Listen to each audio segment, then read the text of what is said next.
Princess Zara stood at the edge of her crystal balcony watching the morning suns rise over the capital city of Zala Prime.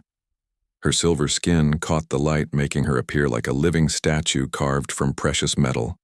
Her violet eyes held the wisdom of someone much older than her 25 standard years. The princess wore a flowing gown made from fabric that changed colors with her emotions. Today it showed deep purple streaks revealing her frustration and boredom. She had spent another sleepless night thinking about her future and the endless parade of suitors her father kept bringing to court. Below her, the great city bustled with activity. Merchants from a dozen different worlds sold their goods in the markets. Diplomats hurried between meetings in their fancy robes. Students from the Royal Academy walked toward their classes carrying books and data tablets.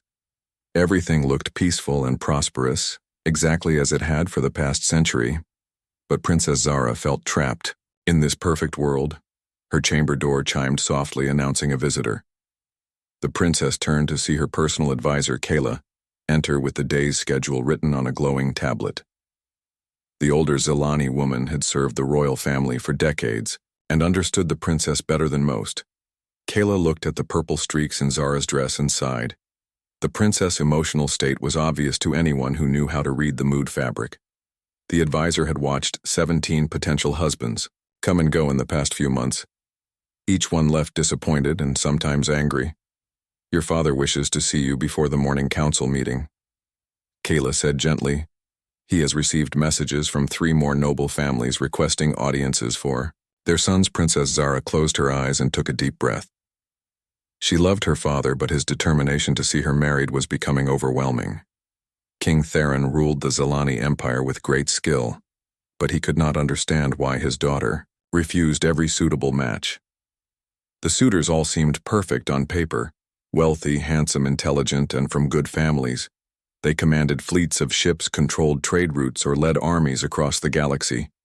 Any other princess would feel honored by their attention, yet something was wrong with every single one. The Vorthan prince who visited last week spent the entire dinner talking about himself. He described his victories in battle, his collection of rare weapons, and his plans to expand his territory. He never once asked Zara about her interests or opinions. The Kethrin merchant prince before him was obsessed with profit margins and trade agreements. He saw their potential marriage as a business deal that would benefit both their worlds. He calculated the economic advantages while showing no interest in getting to know her as a person. The warrior chief from the Outer Rim talked constantly about honor and tradition. He expected his wife to stay home and bear children while he fought glorious battles across the galaxy. The idea that Zara might have her own dreams never occurred to him. Each suitor saw her as a prize to be won, rather than a person to know and love. They wanted the princess title, the alliance with her father, and the prestige of marrying into the royal family. None of them cared about what she thought or felt. Princess Zara walked through the palace corridors toward her father's office. The walls displayed art from hundreds of worlds showing the vast reach of the Zilani Empire. Paintings, sculptures, and tapestries told stories of conquest, trade, and diplomacy. Spanning centuries, she passed servants who bowed respectfully as she walked by. Guards stood at attention when she entered their sections of the palace. Everyone treated her with the utmost respect, but she sometimes wondered if any of them saw her as more than just a symbol of royal power. The throne room doors opened as she approached, revealing the impressive sight of her father's. Court King Theron sat on a throne, carved from a single massive crystal that had been mined from the moons of Zala Prime. The crystal caught and reflected light in ways that made it seem alive, with inner fire nobles, advisors, and visiting dignitaries filled the great hall discussing matters of state. The morning light streaming through the tall windows created rainbow patterns on the polished floor. Everything about the room was designed to show the wealth and power of the Zilani Empire. King Theron looked up as his daughter entered, and his expression showed both love and concern. He was a tall, imposing figure even when seated. His own silver skin bore the small scars that marked a warrior king who had fought to protect his people in his younger days. The king dismissed his other advisors with a gesture that sent them filing out through the side doors. Soon only father and daughter remained in the vast throne room. The silence felt heavy with unspoken words. Zara, my dear daughter. The king began, his voice gentle but tired. I know you are not happy with the matches I have arranged, but we must think of the good of our people. The alliance marriages could prevent wars and bring prosperity to millions, Princess Zara had heard these arguments before she understood the political necessity of royal marriages and the way they had kept peace between star systems for generations. But understanding did not make the prospect any more appealing. Father, she replied, choosing her words carefully, I want to serve our people, but I also want to find someone who values me as more than just a political tool. Is it wrong to hope for a marriage based on mutual respect and affection? The king stood and walked down from his throne to stand closer to his daughter. His expression softened as he saw the genuine pain in her eyes. He had married for love himself and wanted the same happiness for Zara. But the pressures of ruling sometimes made such luxury seem impossible. Perhaps we can find someone who offers both political advantage and personal compatibility, he suggested. We could invite more suitors from different worlds. Someone among them might capture your interest while still serving our diplomatic needs, Princess. Zara nodded politely but felt little hope. The pattern seemed destined to repeat itself. More proud princes and ambitious nobles would come to court her. More evenings would be spent listening to boasts about wealth and power. More nights would end, with her feeling more isolated than before. Little did she know that everything was about to change in ways she could never have imagined. Princess Zara spent the rest of the day unable to concentrate on her usual activities. The memory of Captain Morgan's words about exploration and discovery kept echoing in her mind. She found herself drawn repeatedly to the windows that overlooked the spaceport where the human ship rested. That evening, she made a decision that would have shocked her advisors. She dismissed her personal guards and made her way quietly through the palace corridors toward the guest quarters where diplomatic visitors usually stayed, but the humans were not staying in the palace at all. Instead, they had chosen to remain with their ship camping in the basic facilities provided at the spaceport. This choice surprised the palace staff, who had prepared elegant rooms for the visitors. Most diplomatic guests demanded the finest accommodations available. Princess Zara had never ventured to the working areas of the spaceport before. The industrial corridors were very different from the decorated halls of the palace. Everything here served a practical purpose with no thought given to beauty or ceremony. She found the human crew gathered around a small cooking fire they had built in a designated area near their ship. The smell of unfamiliar spices filled the air, and she could hear them talking and laughing together. The sound was warm and genuine, unlike the formal conversations she usually experienced. Captain Morgan noticed her approach first. The human woman stood quickly and bowed respectfully, but her expression showed surprise rather than alarm. The rest of the crew followed her lead, rising to greet the unexpected royal visitor, Princess. Zara realized she had no idea how to begin such an unusual conversation. She had never simply walked up to foreign visitors without formal protocols or prepared speeches. The captain seemed to understand her uncertainty and gestured toward a simple metal chair near their fire. Your Highness, we are honored by your visit, Captain Morgan said gently. Would you care to join us for our evening meal? We were just sharing stories about our journey and would welcome your company. The princess accepted the invitation and found herself seated among the human crew for the first time in her life. She was struck by how naturally they included her in their conversation. They asked polite questions about Zilani culture and answered her questions about their homeworld with enthusiasm. She learned that the crew came from different regions of Earth, with varying backgrounds and specialties. Their navigator Betty was an expert in stellar cartography, who had mapped their route across uncharted space. Their engineer Kate could repair almost any mechanical system with limited resources. Their medic, Amy, had treated injuries and illnesses from dozens of different species during their travels.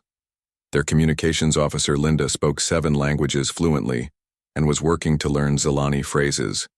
Their security chief Carol had served in Earth's space patrol before joining the exploration mission. What amazed Princess Zara was how they worked together despite their differences. Each crew member contributed unique skills while supporting the others.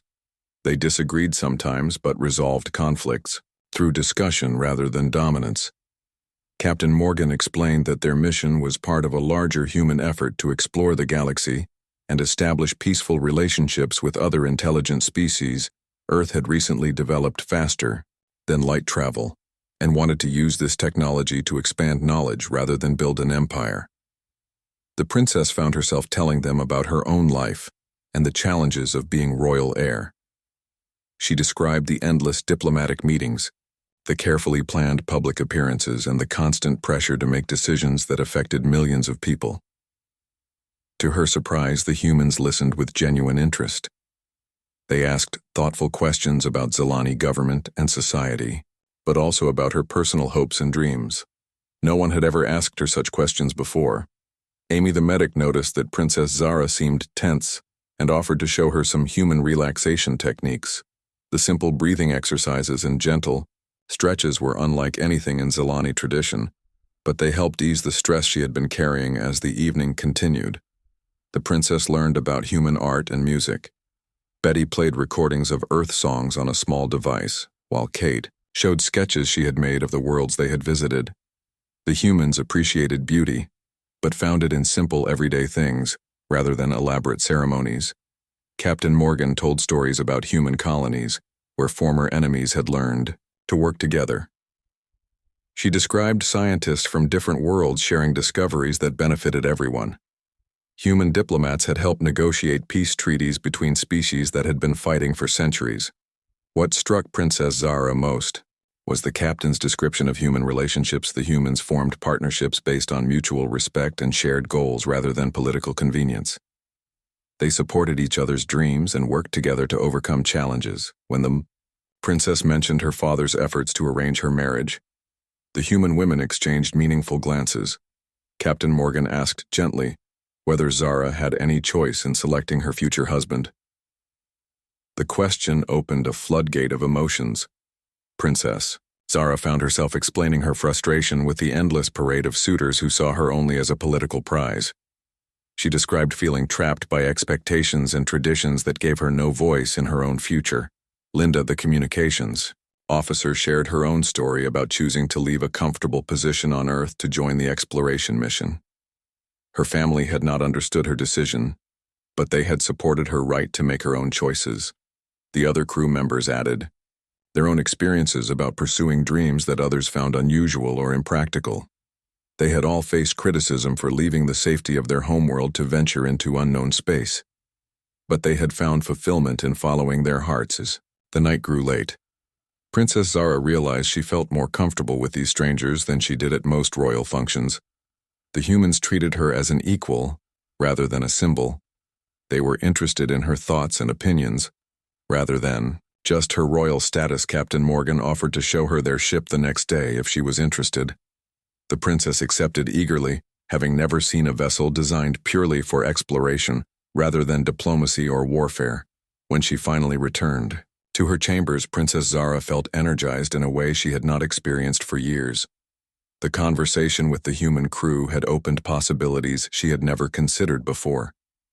For the first time, she began to imagine a life beyond the confines of royal duty and arranged marriage. The humans had shown her that there were beings who valued courage, curiosity, and personal growth over wealth and political power. She lay awake thinking about their stories of exploration and discovery, wondering what it would feel like to see new worlds and meet different species. The idea both thrilled and terrified her, but she could not dismiss it from her mind. The next morning would bring revelations that would change her life forever. But for now, Princess Zara fell asleep dreaming of stars and distant worlds. 3 days after her conversation with the king, Princess Zara was in the palace library when the alert sirens began to sound.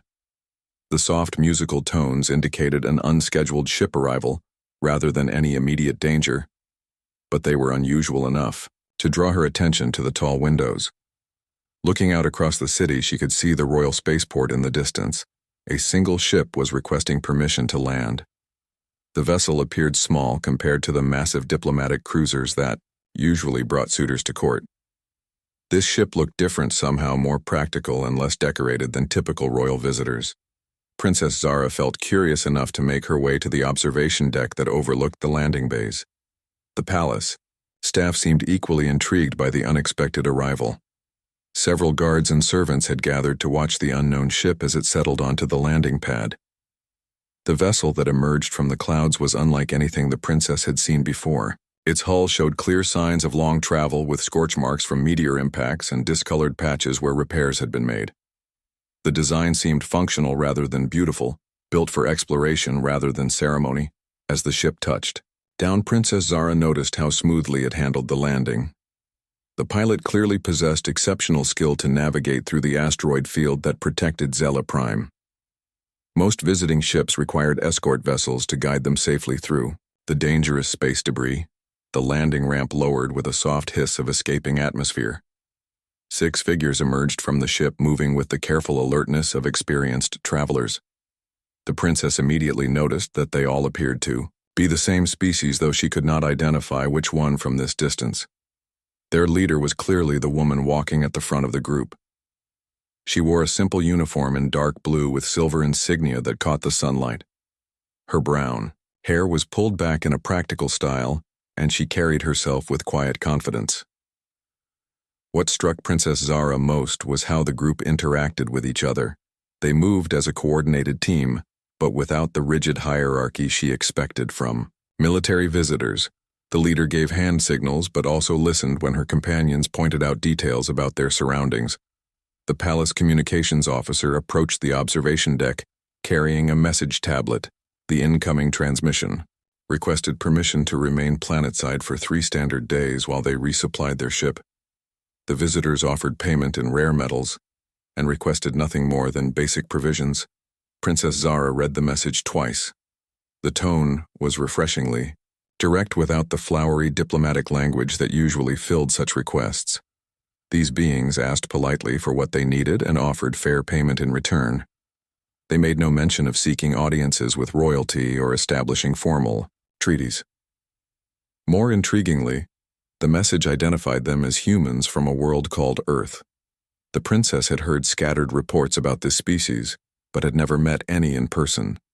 The few stories she knew described them as explorers and traders, who had recently begun expanding beyond their home system. King Theron decided to grant the landing request more from curiosity than diplomatic necessity. The humans had followed proper protocols, and their ship posed no apparent threat. The royal guard would monitor them carefully, but there seemed little risk in allowing a brief visit. That evening, Princess Zara found herself thinking about the human ship while she dressed for dinner. The palace chef had prepared her favorite dishes, but she barely tasted the exotic foods from across the galaxy. Her mind kept returning to the mysterious visitors and their unusual request. Unlike the suitors who arrived with great fanfare demanding royal attention, these humans seemed content to conduct their business quietly. They had not requested meetings with nobles or tours of the palace. They appeared genuinely interested only in resupplying their ship and continuing their journey. This humble approach intrigued the princess more than all the elaborate gifts and grand gestures from her previous suitors. There was something refreshing about beings who did not immediately seek to impress or manipulate the royal family. The next morning brought another surprise. The humans had sent a formal request for an audience with King Theron, but their message was unlike any diplomatic communication the palace had ever received. Captain Lisa Morgan explained that her crew was on an exploration mission seeking to establish peaceful contact with new species. Rather than requesting trade agreements or military alliances, the humans offered gifts of art, music, and literature from their homeworld. They wanted to share their culture and learn about Zelani civilization. The message emphasized their desire for friendship and mutual understanding rather than political advantage. Princess Zara convinced her father to allow her to observe the audience from behind the traditional screen that let royal family members watch court proceedings without being seen.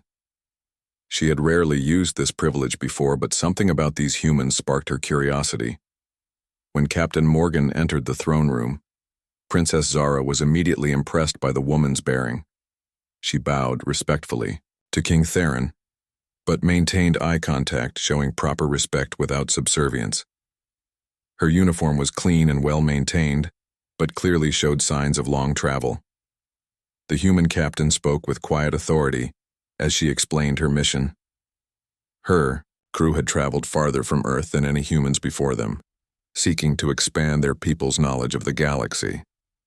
They carried detailed star charts as gifts along with samples of human music art and scientific discoveries. What amazed Princess Zara was the captain's honesty. When King Theron asked about human military capabilities, Morgan admitted that her people preferred diplomacy to warfare. She explained that humans had learned through bitter experience that cooperation achieved more lasting results than conquest. The captain described human colonies where multiple species lived and worked together, sharing knowledge and resources for mutual benefit.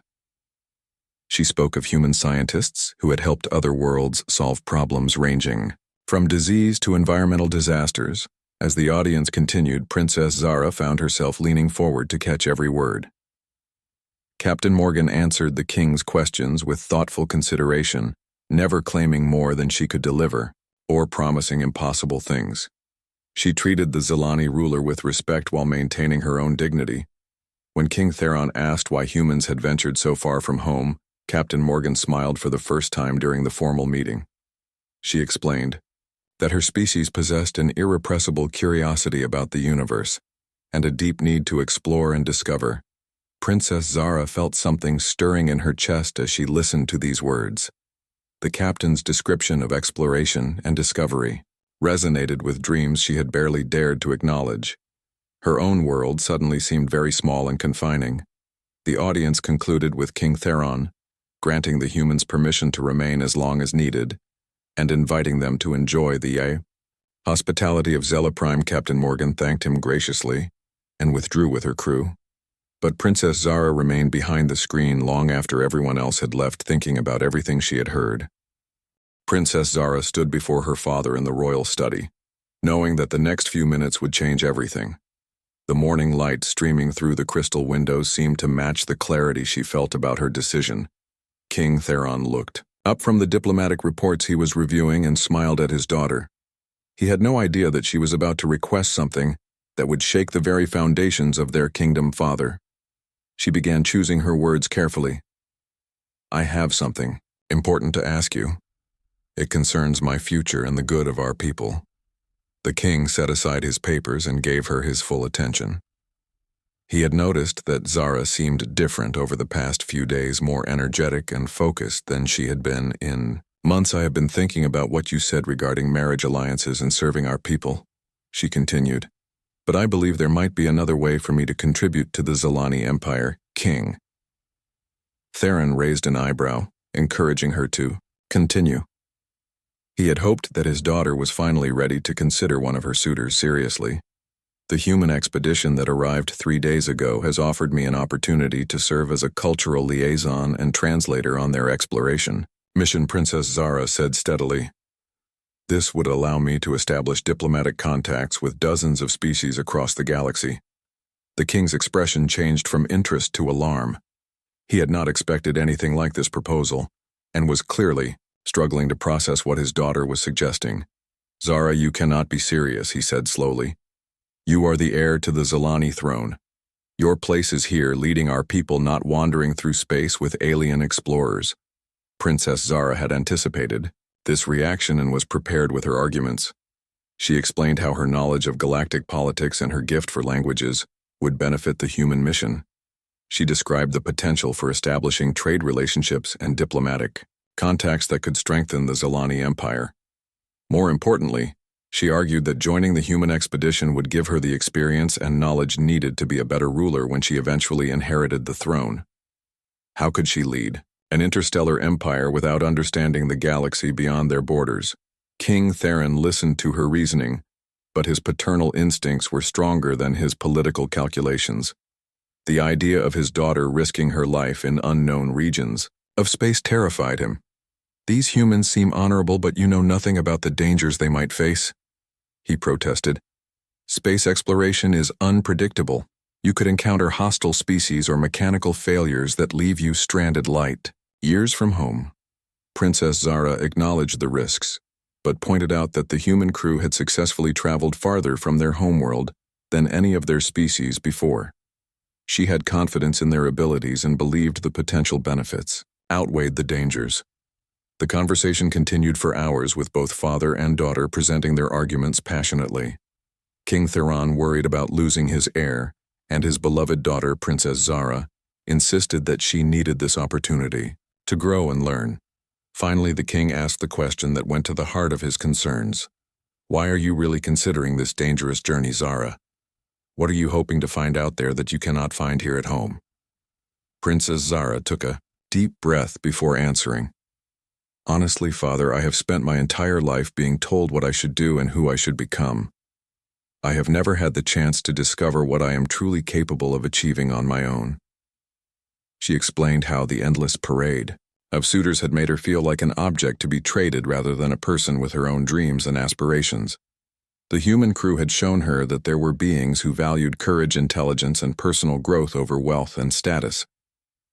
Want to contribute something meaningful to our people, she said, but I also want to find out who I really am beyond the title of princess. The humans have offered me both opportunities.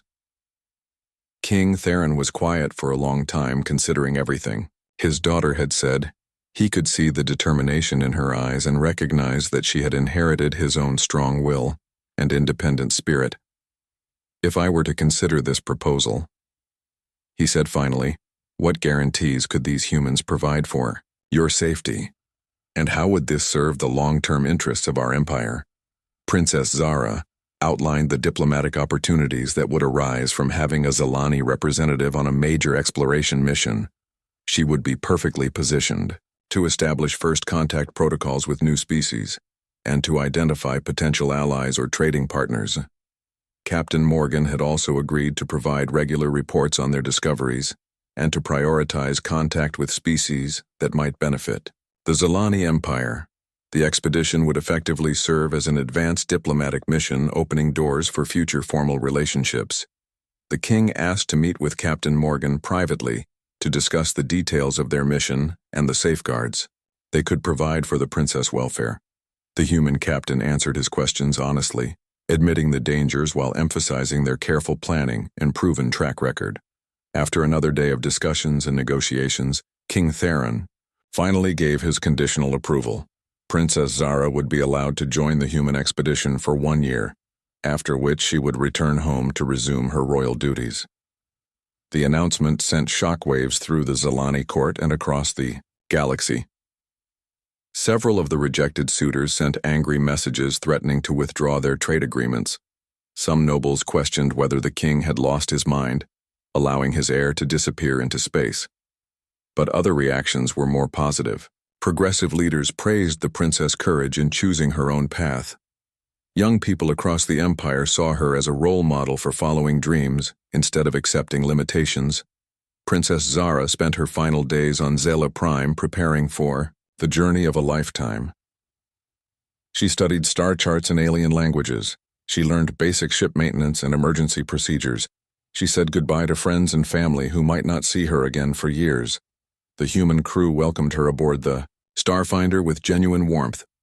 They had prepared a small cabin for her and had modified their cultural database to include information about Zilani customs and protocols as the ship lifted off from Zela Prime. Princess Zara watched her homeworld shrink to a distant point of light through the observation window. She felt a mixture of sadness at leaving everything familiar and excitement about the adventures that lay ahead. Captain Morgan joined her at the window as they prepared to jump to faster than light speed. Welcome to the crew, Princess, she said with a smile. I think you are going to discover that the galaxy is even more amazing than you imagined. The stars around them shifted and blurred as the Starfinder entered hyperspace, carrying Princess Zara toward a future she had chosen for herself. She had rejected the comfortable cage of royal marriage to embrace the infinite possibilities of exploration and discovery. Behind them, King Theron stood on his palace balcony watching the human ship disappear into the star-filled sky. He was proud of his daughter's courage even as he worried about her safety.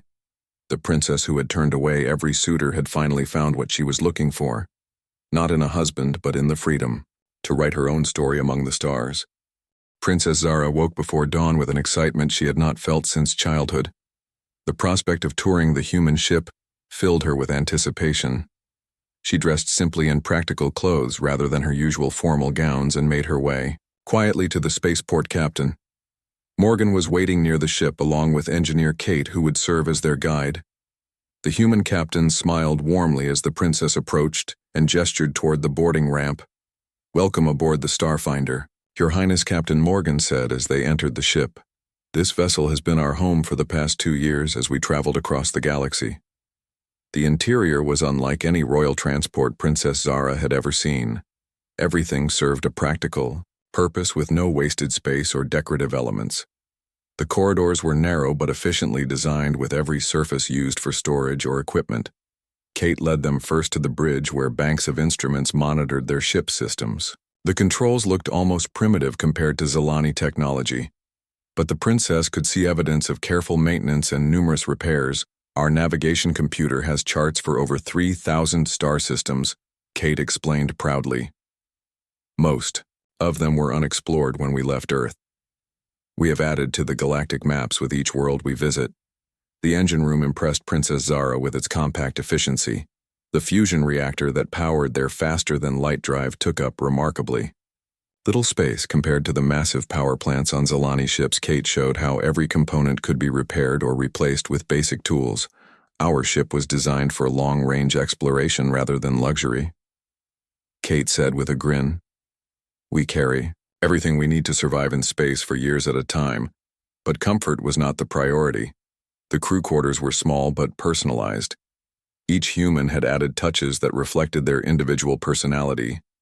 Amy had medical journals and healing crystals from various worlds. Betty displayed star charts and navigation instruments that were clearly treasured possessions. Linda had created a small library of language guides and cultural references from dozens of species. Carol kept her security equipment in perfect order, but also had a collection of pressed flowers from planets they had visited. Captain Morgan showed Princess Zara her own cabin, which was barely larger than the others. Despite her rank as expedition leader, she had claimed no special privileges. The only difference was a small desk where she kept detailed logs of their journey. The most impressive area was the laboratory, where the humans studied samples and data from their travels. They had collected mineral specimens, biological samples, and cultural artifacts from 37 different worlds. Everything was carefully cataloged and preserved for eventual return to Earth. Amy explained that human scientists would study these materials for decades, learning about geology, biology, and anthropology across the galaxy. Princess Zara was amazed by the scope of their mission. The humans were not just exploring for political or economic advantage. They were genuine scientists and scholars, seeking to expand knowledge for its own sake. In the cargo bay, Captain Morgan showed her gifts they had received from other worlds. Art sculptures, instruments, and crafts from dozens of different species represented a mobile museum of galactic culture. "We believe that understanding different peoples is the key to peaceful coexistence," Captain Morgan explained. "Each species we meet teaches us something new about the universe and about ourselves." The princess spent hours learning about the worlds they had visited. Some were advanced civilizations with technology beyond human understanding. Others were primitive societies just beginning to develop space travel. What impressed her most was how the humans had approached each contact with respect and humility. They had never tried to impose their own values or systems on other species. Instead, they had sought to learn and understand before offering any assistance or trade. Betty showed her recordings of music from different worlds and explained how human mathematicians were analyzing the mathematical relationships in alien musical scales. Linda demonstrated translation programs that could communicate basic concepts with previously unknown languages. As they toured the ship, Princess Zara found herself asking more personal questions about life aboard an exploration vessel. The humans described the challenges of living in close quarters for extended periods and the ways they had learned to resolve conflicts peacefully. They talked about the loneliness of being so far from home, balanced by the excitement of constant discovery.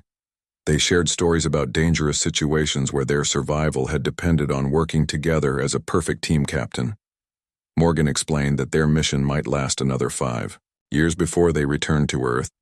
They knew they might be risking their lives exploring unknown regions of space, but they believed the knowledge they gained justified the dangers. When Princess Zara asked why they had chosen such a difficult life, the answers varied, but all reflected a deep love of learning and discovery. Amy wanted to study alien biology. Kate was fascinated by different approaches to engineering and technology. Linda hoped to preserve languages and cultures that might otherwise be lost. Betty dreamed of mapping previously unknown regions of space. Carol believed that understanding other species was essential for preventing future conflicts. Captain Morgan admitted that she had left behind family and friends on Earth who might never see her again, but she felt called to push the boundaries of human knowledge and to build bridges between different peoples as the day ended. Princess Zara realized that everything about her life seemed small and confined compared to the vast universe these humans were exploring. They had chosen uncertainty and risk over comfort and safety. That evening, she asked Captain Morgan a question that had been growing in her mind all day. What would happen if someone wanted to join your crew? She asked, trying to keep her voice casual. Would you consider taking on additional members? Captain Morgan studied her carefully before answering. We would welcome anyone who shared our goals and could contribute to the mission. But life aboard an exploration ship is very different from Royal Palace existence. The captain explained the hardships of space travel, the constant dangers they faced, and the years they might spend far from civilization. She wanted to make sure Princess Zara understood what such a choice would mean, but she also described the incredible sense of purpose that came from expanding the boundaries of knowledge. The joy of seeing new worlds, meeting new species, and contributing to peaceful contact between different civilizations. Princess Zara listened to every word, knowing that her life had reached a turning point. The conversation with Captain Morgan was forcing her to confront questions she had never dared to ask herself. Did she want to spend her life fulfilling other people's expectations, or did she want to discover what she was truly capable of achieving? The answer was becoming clearer with each passing moment. She would spend one more sleepless night weighing her options, but deep in her heart she knew that her decision was already made.